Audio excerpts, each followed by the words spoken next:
All right, this is Sashay with Sashay Dev, and this is another one for the archive. So, if you've watched some of my previous videos, I talked about the Perl Ashes Note Keeper that I used to help me keep track of tickets when I worked at my help desk job.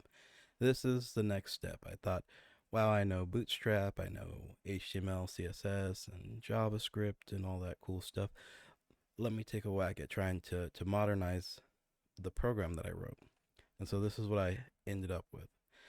A lot of these buttons actually point to things that don't exist, and I didn't really feel like updating it. But the gist of it was that I would log in, create tickets, they'd be able to be added. I had a version that ran with a PHP backend, so I did not feel like setting up XAMPP or some sort of LAMP server on Linux to get that all going. But yeah, it did work at one point. Very basically, no security. That's one of the things that really stopped me from wanting to work in uh, front end development. Was there's a lot of security if you keep track. Like what is this? Is that CSO, CSF tools, CSO?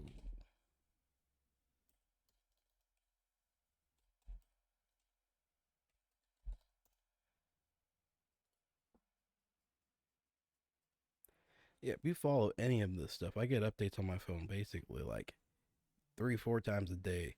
Just everyone's finding 0 day exploits, new things, this, that. It's a numbers game. The more people you got working on securing your stuff, the better. And to put this type of stuff in a production environment with just me being the only person supporting it, it was something that was really a daunting task, something really difficult to think about. Being a full stack developer in general is a very difficult thing to do. There's a lot of things to know, a lot of things that'll slip through the cracks that a specialist might know more about. The I think I'm not sure if these ones came before because I have a couple other versions. I think I started with this one and I moved over to this. Excuse me. I just had some homemade fresh mint tea. It was pretty good.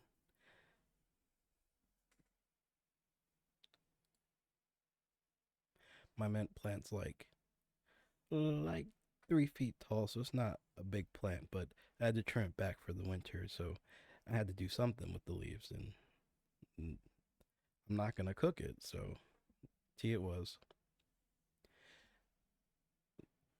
Bootstrap's pretty amazing, but I'm pretty sure this one took me about 3 or 4 months of consistently coming back when I was off of work and working on this.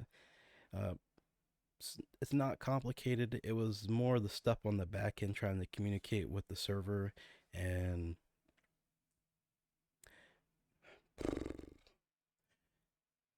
making sure everything was responsive. I'm going to tell you right now, that is probably the hardest part. When you build a minimal website and it's responsive, that's easy. When you build a website that's got like buttons and filters and login menu buttons and ads on the side, I mean, geez Louise, trying to make all that stuff come together and squish down and not look like a complete mess is really hard. Um, as kudos to those good UX designers that know how to do that well. I think really it's just a lot of planning, knowing what you're gonna have on it that really makes it work. And this is one of the first times I really tried to like come in and like make something that was more of a service instead of an informational website, and it was very challenging for me. But in the state that it's currently in, it probably could reasonably make a functional ticket system. And that's one of the reasons why I'm putting these videos out in the archive, is to show what these projects look like when I came back to them, and hopefully I'll have a chance to like really sit down and work on them. And this looks like one of the ones that I'll probably work on probably first. It's basically done. It just needs some TLC. But I think it looks promising. I like that it's not like If you saw some of my previous ones, they were just like, they look like someone dropped a paint bucket on a bunch of paint buckets on the floor. They were all over the place, but this is actually very clean, and I like that. So probably be one of the first ones I start working on. I got a bunch of PHP projects, and they're all really minimal. A lot of them are just basically me handling the exchange of data using PHP from to send information to the backend and get information from the SQL server. Eh, I'll try to get to those. I'll probably just have to bite the bullet and set up a home server. I really, actually, I already have one. I call them Claptrap on a virtual box. I just don't feel like going through that whole headache of it's not making excuses. It's not even hard.